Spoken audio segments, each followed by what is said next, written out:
Is Hellbound a warm 90s feeling nostalgia trip, or does it piss you off immensely? Stay tuned to find out.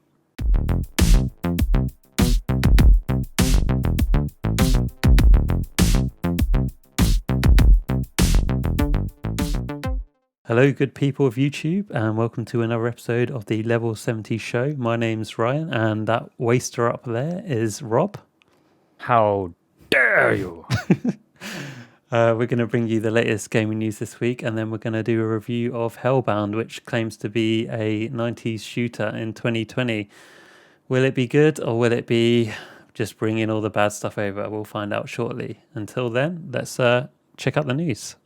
Cheers, Ryan. Well, this week has been insane. First, we have the Apple versus Epic microtransaction kind of controversy. Yeah, Epic did an update which bypassed Apple's 30% cut loyalty thing on the App Store, basically, where every sale Epic make in game, I think Apple get like 30% of that. So they made an update. It basically bypasses Apple systems. Obviously, that pissed Apple off because it's rules on their App Store. So Apple pulled the app from the App Store. Epic then made a video mocking Apple's practices, saying, "Oh, it's like a walled garden. You know, you're basically like borderline Nazis, blah blah blah." And Apple retaliated by threatening to kill access to Epic's dev tools and developer accounts from the App Store. So that was exciting. Yeah, it seems like it very much was obvious that their intention was to like provoke Apple, because it was literally like in the game you could either pick, do I want to pay $10 or do I want to pay $7 or whatever it was, and of course all the users are not going to want to pay more, are they? So yeah, of course not. No, it's just obviously common sense, but Apple made it very clear, like, this is a rule every single developer follows on the App Store. So it's not one exclusive to Epic, you know? So they pretty much can fix it themselves by following the rules, you know? Who do you think's going to come out victorious on this one? It's going to be Apple. Apple have a lot more money to throw around, you know? Let's face it. They have there was that thing last week about Apple now worth $2 trillion. You see that? Yeah, so, you know, as much as I admire Epic for trying to be rebels, it's not going to end well. I think the moral of the story is just avoid mobile if you want to play games. Like, get a console or a PC. Or PC. Yeah, definitely. Speaking of consoles, next we have a new fresh look at the Xbox Series X. Actually in the flesh from Germany. And I must admit, it does look quite nice. It looks quite swanky. Really? If not a beer fridge, but it looks nice still. It's upgraded from beer fridge tier, is it? Yeah, now it's like swanky beer fridge. It was just beer fridge, but now it's like swanky beer fridge. That's better then. Yeah, it's better. The rumored price was as well $599. It's pretty cheap, I thought, for a next gen console. $599. If you convert to pounds from dollars. So it should be a little bit less than $599 in the UK. I mean, it probably won't be. It'll probably be £599 as well. Knowing it might be. Yeah. It probably will be. But what else do we have in here? Next, we have Arcane's Deathloop game that was delayed till Q2 2021. Studio Arcane cites pandemic interruptions, so apparently it's ruined the dev cycle a little bit. Hopefully it doesn't impact the game, but it's looking good though, to be fair. What else we have here? Apple here as well. They apparently announced a next-gen cloud gaming service for 5G iPhones, which probably explains why they were very keen to shut down Microsoft's xCloud app from the App Store. Don't want that competition, you know? Just for iPhones, and obviously xCloud is the same thing. It's just basically Microsoft's version of Stadia. But, you know, I'm not overly keen on streaming games, but I do personally think that one thing iPhones are good at, and even Android phones, smartphones in general, they're quite powerful devices, right? So if you can turn it into a mobile streaming device with the help of 5G, then why not? You know, why not? I've only had one venture into game streaming so far, and that was for Sony's offering. I just basically wanted to play The Last of Us 1. I went through all the rigmarole of setting up the account, and then I found that they only offer a maximum of 720p streaming, and also then The Last of Us wasn't available, and it took me quite a while to find that out because on the app that you have to use, there's no search function, so you have to just sort of scroll through this long list. It's really stupid. Oh god, Yeah, bad, it was not a good experience, and yeah, I was not not very happy with the wasted time, to be honest. But yeah, No, it sounds like a ball ache, I must admit. Hmm. Finally, we have Rainbow Six. Sam Fisher was revealed. The next Operation Shadow Legacy. So Sam has obviously a new ability, and that's like a camera that can be shot through walls, both sides of it. So you can peek as defending or attacking basically on the other side of the wall. And it can zap gadgets as well, can't it? I think it can. Yeah, I think you're right. Like a Twitch drone that can go through floors. Sounds pretty powerful. Basically, and it can go through reinforced walls too. Oh wow. But yeah, and apparently that also brings lots of balance changes and map updates. Just general polish really, and that comes out September the 14th, 2020. And I don't know. I mean, I'm a big fan of Splinter Cell. I really was excited for Ubisoft's Sam Fisher news, but unfortunately, it's just a DLC for Siege, which is very upsetting to me. But at least it's something, right?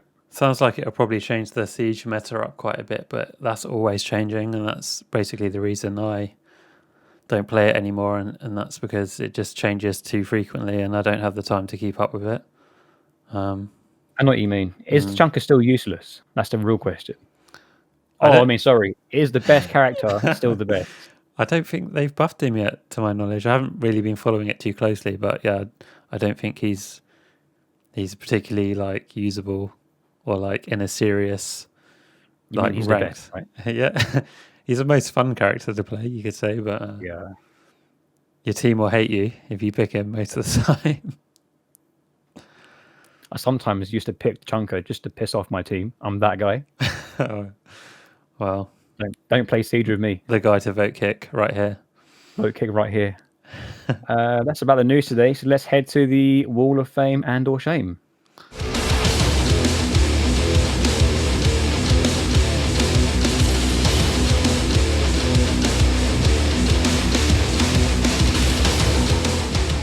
So it is Hellbound, and it's a 90s shooter. Apparently, they've tried to make it as authentic as possible, and whether that is a good thing in 2020, we will discuss. So, Rob, what's your initial thoughts? Well, Hellbound, I think, is best left in the hell. Well, I smashed it out in about 2.2 hours, 2.3 hours. And I liked the nods towards Duke Nukem 3D, to Doom. There's lots of hints there, especially Doom. It's basically discount Doom, right? I looked at I was playing it and I was loving it. Well, loving it is probably actually a strong word to say. I was not loving it. I was playing it because I was forcing myself to. I don't know, it was kind of dull, I must admit. Yeah, I guess by like Duke Nukem references, you just mean like the horrendously cheesy voice lines. The horrendously cheesy voice lines that were actually somewhat copied directly from Duke. Like, some of the quotes were exactly the same, and I was like, oh God. There was one that said, what was it? It was like, I'm here to kick ass, but I don't have any bubble gum or something like that. And yeah, I thought it was, I'll rip your head off and shit down your neck. Was it? That's probably in there. And there's like loads of stuff about motherfuckers. 2 big motherfuckers go in, only one gets out. That was the. Yeah. They said it was a 90s shooter, right? But it wasn't really, because you had stupid aim down sights. Like, why is that even there in a game that's meant to be 90s focused? It's so strange. Yeah, the aim down sights thing, it was weird because it didn't seem to do anything different. Like, it didn't do nothing apart from go, oh look, you can aim down the sight. So okay, well that's fun. Not really. Like, why bother? And then you had the absurdly low count of weapons to use, the low number of monsters to kill, was like killing the same thing again and again and again. And then you had cheesy weapon sounds that didn't really feel, oomphy. Didn't pack a punch. Graphics were a bit shit. Really, they were. Music was good. It was good, but it was very samey. And like by the time I heard the same track like for the 4th time, I wanted to shoot myself. So. So yeah, with the music, obviously one thing that's quite good about Doom Eternal is that it knows when you're in a fight and it knows when you're just sort of moving to the next area, and the music adjusts so that you're not constantly getting this heavy metal riff throughout, because while you're just sort of trying to figure out where you're supposed to be going, you don't need this like thrash metal, like you just need something a bit more down temp. But this, that's typical like Quake 2, man. Like you're running around, nothing's going on. And it's like, whoa, why is it so heavy? Yeah.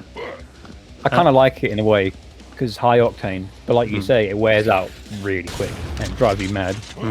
And I think it makes the fact that in this game, like certainly for me, like there were quite a few moments where like it took me a while to figure out what I was supposed to be doing, and I'd killed all the enemies, and I was just like looking.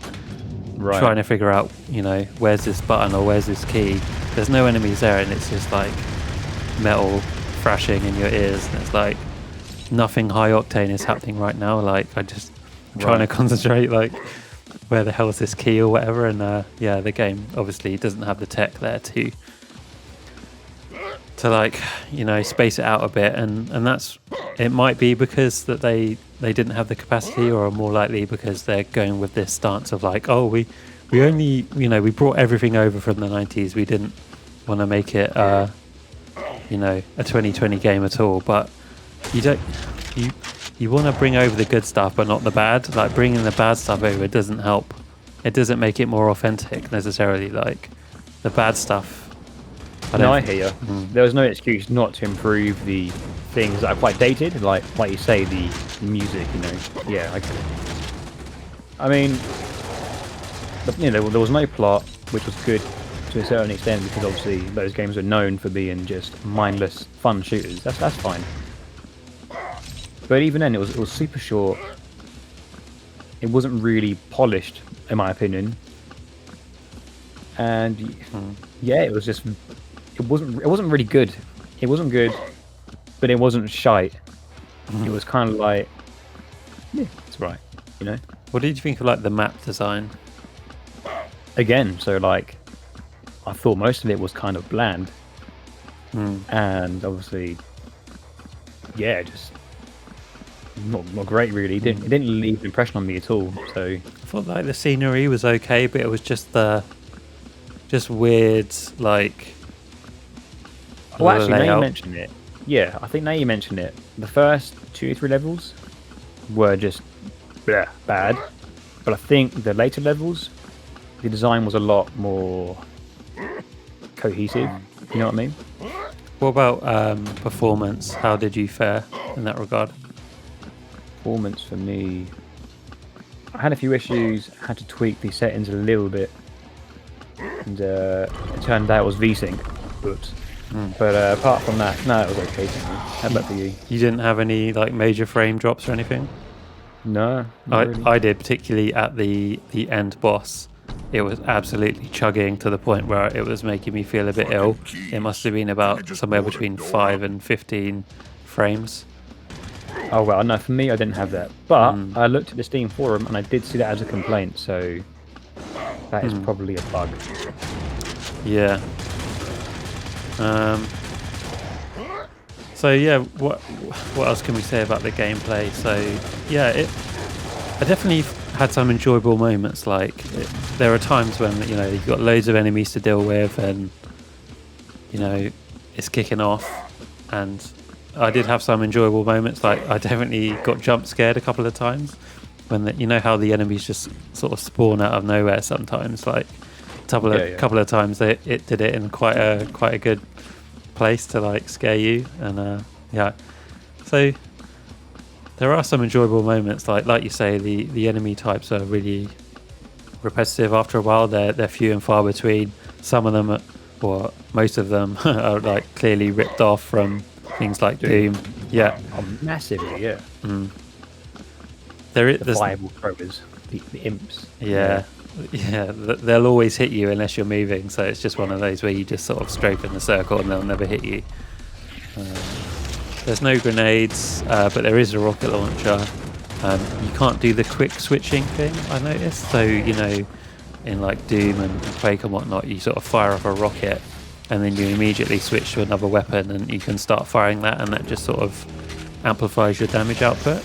That wasn't in the game, I found. So you fire a rocket, and even if you switch weapon, you still have to wait for that sort of animation countdown.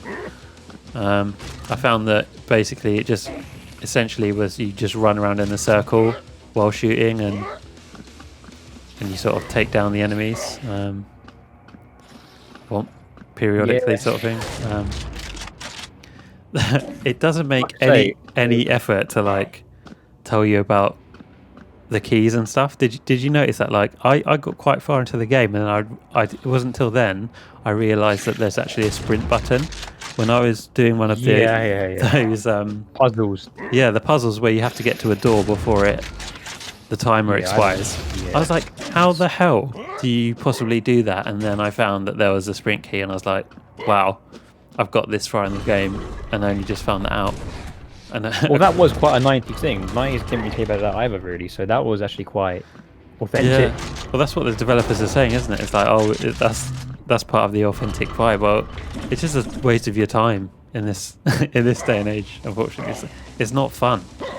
And I mean, I felt like at that bit when I found out how to sprint, I was like, oh, that's cool.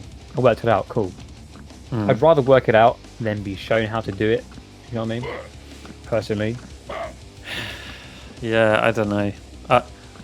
It's got to be somewhere in the middle. Like, you don't want a game to hold your hand, but you do need to be explained the fundamental mechanics of the game. You can't just be put into a game and like be expected to figure all the buttons out, because what would you do? Just press random keys on your keyboard to see if it does something? That seems like it's stupid. Like a stupid idea. Basically, yeah. Or just well, actually, no, that's a lie. Most games back in the day, they came in the case with like a little flashcard, right? Of W is forward, S is back, space is jump, control is this. You know what I mean? So like most people installing it, they'd go, oh, okay, let's read this. Oh shit. They'd read it like, oh, okay, cool, and they'd have some sort of basic understanding, you know. So I guess you can't really do that these days. There's no case, right? So yeah, I don't know. To me, like I said, it felt like discount Doom. Even the way, like when you finish levels at the end, you have a little map, a little party going. Yeah, it was kind of bad. It was kind of bad. Did you get any audio bugs? Because like at the end of the levels, it didn't sound right. The sounds that were coming out, they were really loud. It was like blowing my eardrums out, and it sounded all weird. I think it might have been bugging out for me. I did not have that issue. Okay. Yeah, I don't know. I had one issue though. I was bored playing it. So for me, it's going to sit safely in epic fail. I mean, what about replayability? Like, I'll never play it again. They've got the. I'm not going to play it again. It's that bad. So I'm sorry, devs. I'm so sorry. That's got to be shameful display then, as far as you're concerned. If you're never going to play it again. Because the survival mode was pretty fun. You liked it? I didn't like it, but I didn't hate it. It was like, okay, this is tolerable. The game is fun when there's like tons of enemies coming at you and you've got all your weapons and stuff. It can be fun. But even that, survival mode is a fail because it has a leaderboard, but you can't see where your friends are placed on it, or you can't see where you're placed on it. It's like, here's the top 10. Okay, well, I'm not in the top 10, so where am I? Oh, you can't see. This is fucking so stupid. Maybe you're right then. Maybe it is an epic fail. Yeah, I was really annoyed. I thought, okay, this might be the saving grace here. There's a little, survival mode and you can compete with your friends. But actually you can't. because you can't see where your friends are and you can't see where you are unless you're in the top 10, and you won't be in the top 10 because the top 10 are going to be people that play the game stupid amounts for some reason, or have hacked it, or both. I mean, I will say this: if they came out and said, "Oh, we're going to release episode 2, like shareware style, of this game, and like a new chapter, 5 new levels, a couple new guns, a couple new monsters," I probably would play it simply out of curiosity. So it wasn't shameful display enough for me to go, nah, never again. But I would not play the existing build again, if that makes sense. I think when people have approached on the forums, you know, with their concerns, they've just been like, oh, you know, well, that's part of the authentic 90s feel. And it's like, yes, I guess so, but I feel like you're just saving yourself so much work by saying that. You're just leaving all these bad things Do you in have your any game. examples of that? How short the game is. They're like... That's not true. There were long 90s games. They're like Guess why? 3 chapters of levels. That's bullshit. Well, they're saying, oh, we wanted the game to be fast-paced and, you know, frantic. But that doesn't equate to, you know, the game lasting 2 hours, does it? Like you say, 90s games were far more substantial because there were no updates. Unless, like I say, they plan on doing the whole 90s thing where they release episode 1 as a taster, 2 comes out, 3 comes out, 4 comes out, maybe 5, but normally 4 tops. So I did read a response from them. They say they've acknowledged the complaints about the campaign length and they're reviewing, but they haven't actually confirmed that there will ever be any additional content 100%. So They haven't. No. So bear that in mind before you buy. Maybe it's like halfway in shameful display then. No. Another thing I've noticed, there was no Steam achievements. Is there... Who cares about those, man? People care about them, and that you just expect them. And I don't expect them. Everyone expects them, mate.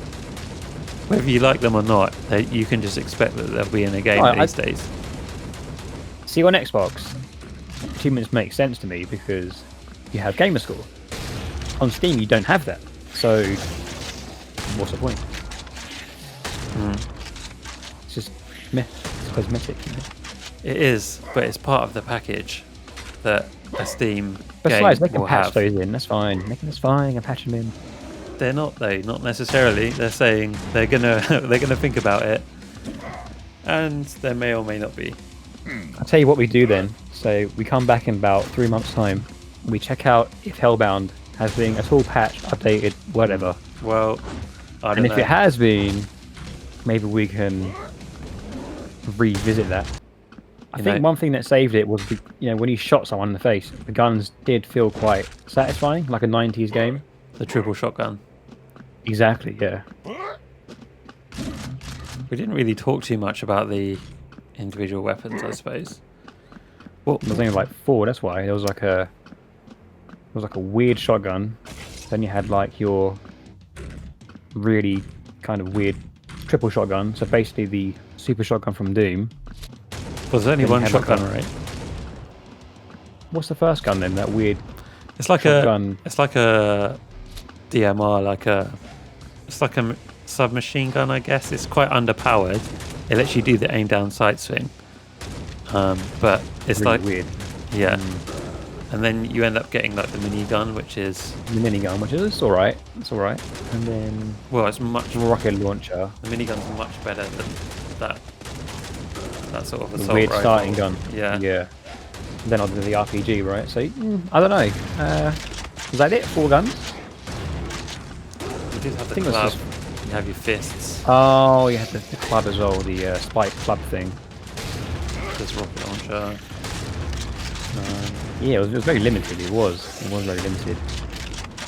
Because 90s games were known for having loads of guns. Look at Duke Nukem 3D. You had obviously your pistol, your shotgun, your ripper, your rocket launcher, your pipe bombs, your shrink ray, your expander, your double rocket launcher, mine, freezer. Yeah, nah.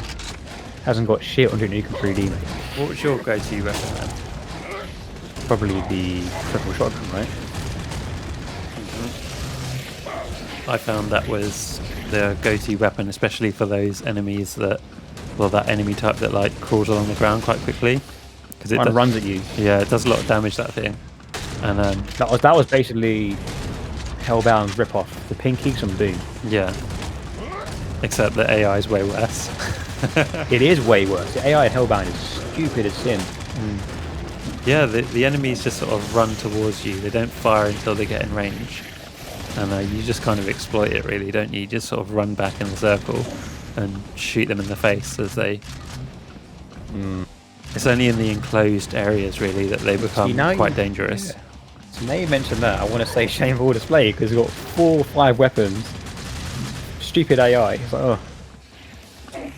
But it was kind of fun to play, but it wasn't. It's I don't know. It got really bad for me at the end when the performance just went down the shitter. It really did, mate. It was really bad. Like, I didn't know whether I was going to be able to complete it physically, because the boss fight was so horrendous. The frame rate just went to 0 almost, and I just sort of did the whole let's just run around in a circle and keep shooting the boss, and eventually went down. There's no real challenge in the boss fight. Yeah. See, for me, shameful display would mean I will never play it again, and I won't even finish it. I'll just go, no, this is awful, and I'll uninstall it straight away. Whereas this game, I didn't feel it was that bad, but it was almost that bad. So, like, I played it, start to finish. It wasn't long anyway, thank God. But it wasn't so bad that I deleted it, called it shit on the forum, and then, yeah, so for me, it's going to be Square in the middle of epic fail. Yeah, this is so... What are your thoughts?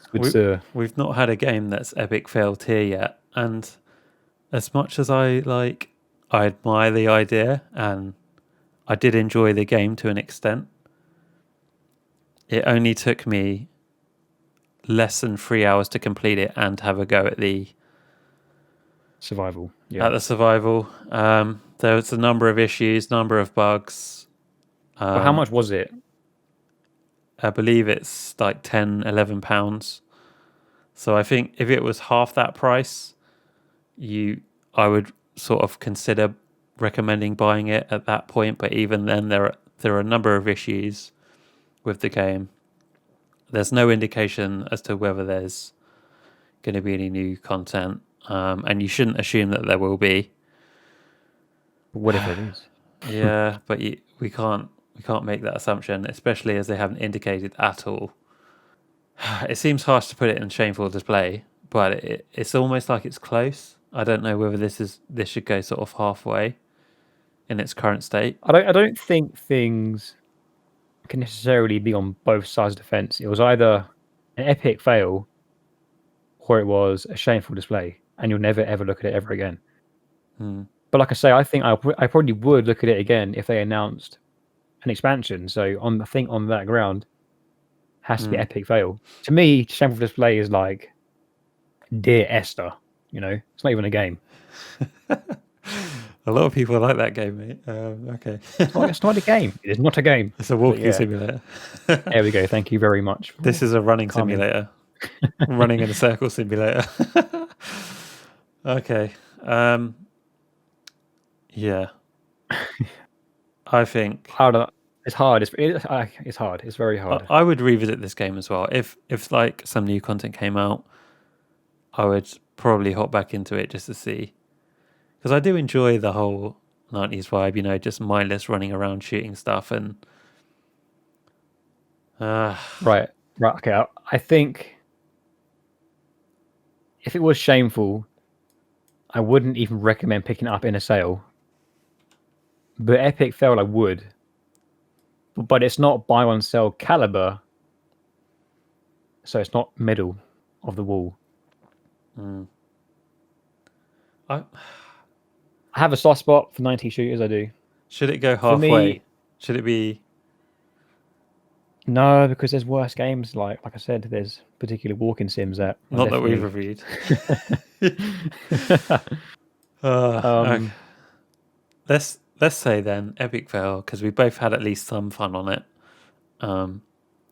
with improvements and more content. yeah, I I would- think with I would- improvements, yeah, it could be a lot better. Sorry, you were saying. Carry on. Yeah, just with improvements, I'd say like it could definitely be recommended on a sale, like about £5, $5 mark, definitely. But until that time, I'm happy to agree Yeah, that's with you fair. and say That is fair. epic fail. I would say epic fail games have potential, whereas Shameful Display probably do not. Mm-hmm. Yeah, that's fair. Okay. There's no real light at the end of the tunnel until the developers say that they're going to deliver more stuff, but you might have some fun on it. Definitely get it on a sale if you are going to buy it, but as far as we're concerned, it's got to go in epic fail because it doesn't stack up with the other two games that are in that section. So epic fail it is. Epic fail it is. Cool. All right, Rob, what else is there to talk about this week? Or there's the Microsoft Flight Simulator that recently came out, and obviously that was also getting a lot of flack on Steam for the 90 gig download, followed by the what was it about the 500 meg stub installer? Oh god. Okay. Yeah. The download for the game is ridiculous. There's no two ways about that. It's huge. For some reason, it like maxes out your CPU and your GPU while it's happening. It seems to be like unpacking loads of stuff and whatnot. But yeah, if you'd bought that on Steam while that was happening, that download, you would be essentially playing the game. And if you then didn't like the game, by the time you've actually flying an aircraft, like you've probably played 2 hours, but you haven't because you were just downloading loads of stuff. So Oh, so you're saying then, so when you're downloading it, Steam thought that's in game, right? yeah, that is considered in game by Steam. I don't know whether Steam will step in and do something here. They probably should because that is ridiculous. It did take me probably around 2 hours, and my PC is not bad, and my internet connection is not bad by any stretch. Right, yeah. So yeah, but I mean, look, if your PC is comfortably above the minimum specs, and you like flying, once you get into the game, you're gonna love it because it's amazing. So you have played a lot of it, yeah? So far at this time, I've got through the basic training stuff, which took me a good few hours. I need to invest in like a joystick because I was just using mouse and keyboard, and that was pretty horrendous, but doable. Yeah. It's just it's a great game. Like, it's a great simulator. It's a great game, and yeah, the technology there is amazing. Like, you need a good internet connection to make full use of it. Like, textures will be streaming in real time as you fly around. I haven't really even scratched the surface yet. There's loads going on. It looks amazing. There are some frame drops for me. It tends to be at the start of once you've loaded in. I get a few frame drops, but once you get in, it's great. Yeah, the flying's obviously very realistic. The only anticlimax for me was that when you crash, it just says, "Oh no, you crashed." Like, you get a pop-up on screen. Like, the screen goes black, you get a pop-up and says you crashed. You don't get to see the aircraft smash into a million pieces, unfortunately, which is a shame. I know. Don't get to see that. It's probably done for taste reasons. Well, in the old game, you just sort of bounced all over the place, I think. Right. So Because I've not played any of them personally, so I can't really say or speak for that game. No, I'm not. Flight sims are not my cup of tea, but if you're saying it's good, I'll probably give it a go. Yeah, I think we should probably do that. We should see like if we can coach you into landing a 747 or something with like zero experience, like an emergency situation. Mm. Italian Fun. man has to land a 747. Can you do it? maybe. What do you reckon? Wish I. Well, Would you want to put some might be money on good it? might be good to learn in case I'm in a plane one day and you know, something happens. Yeah, I really enjoy it. Like, I'm not really a simulator person, like, but I do have an interest in like aviation as such. Like, I actually hate flying, as you know. I've been on a plane with you. I'm not a good flyer. Yeah, but you were not a happy chappy. Meanwhile, just me like having a power nap, like. Yeah. But aviation and like the science and all that stuff does interest me, and like the game is enjoyable to learn how to do all that stuff. You can tailor the difficulty, so it can be like really hardcore, or it can be like quite casual. So it's not going to make you flip every switch and all that stuff, although you can do it if you want to. But it's pretty cool, man. Like, it provides gaming value and it provides simulator value, like, and everything in between. So it's really interesting. So how realistic is it? Like, if you flew loads on a flight sim, could you, in theory, go to a real plane and be like, "Oh, I think I know what's happening here"? I suppose it depends on the difficulty. If you're playing on like with all the play it on the hard difficulty. If you know what I mean? Yeah, if you play it on the most realistic settings, you have a pretty good idea of how to fly a plane. Pretty cool. Pretty cool, man. It is pretty cool. Yeah, I like to think so anyway.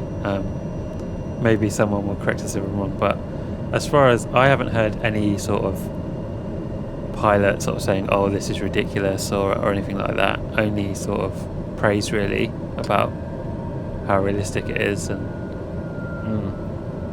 yeah, I haven't tried multiplayer aspects. I do want to get involved in that. We should totally do a bit of a level 70. So what does that entail then, multiplayer? Well, just like you can see other people flying around really, and potentially crash into them, I suppose. Into each other. Lovely. Apparently, like, loads of people were landing on like Jeffrey Epstein's island or something like that for some reason, but maybe we oh god, maybe we should gloss over that. Not even talking about who's it, by the way? No idea. But no, it sounds fun, man. I have heard though it melts your PC. Yeah, you do need a fairly serious rig to play it, particularly if you're on anything other than 1080, and even if you are on 1080p monitor, like, yeah, it's not a joke. You won't have a good time if you're playing at minimum recommendations. I think it says like 4 gig of RAM as a minimum, but that is really not advisable. You don't want to be playing at a 4 gig RAM, and you do need a pretty beefy GPU. So just bear that in mind. I saw a benchmark 2080 Ti, 1440p, ultra settings. Couldn't do it. It was like, nah. That doesn't surprise me.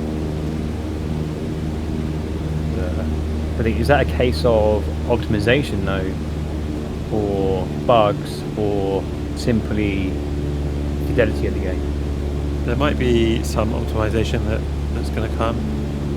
I suspect there will be, but I don't think it's going to be drastic. Like, there's a hell of a lot going on in the game. Like, the level of detail is pretty unreal.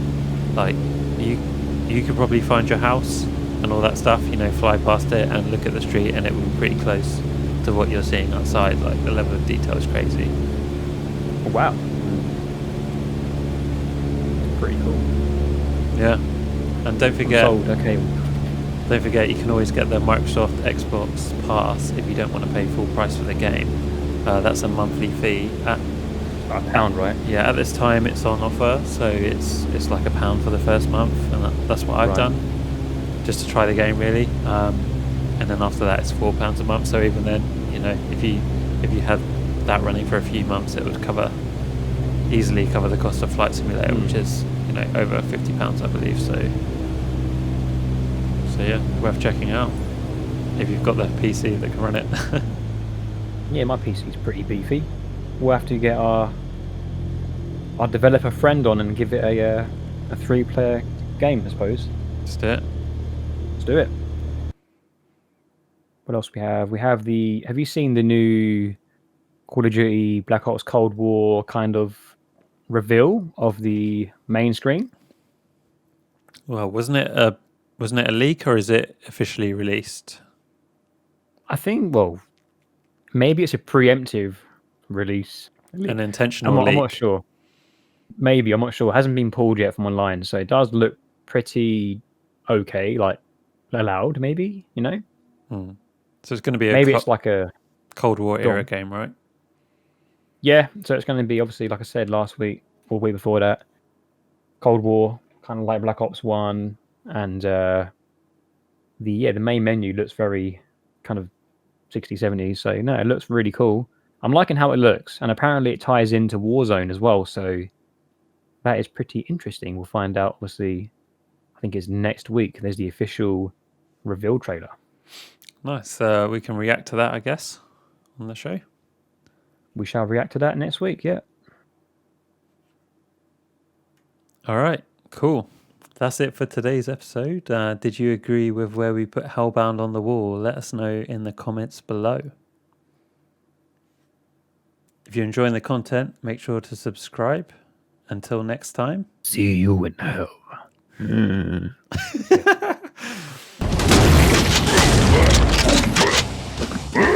Huh?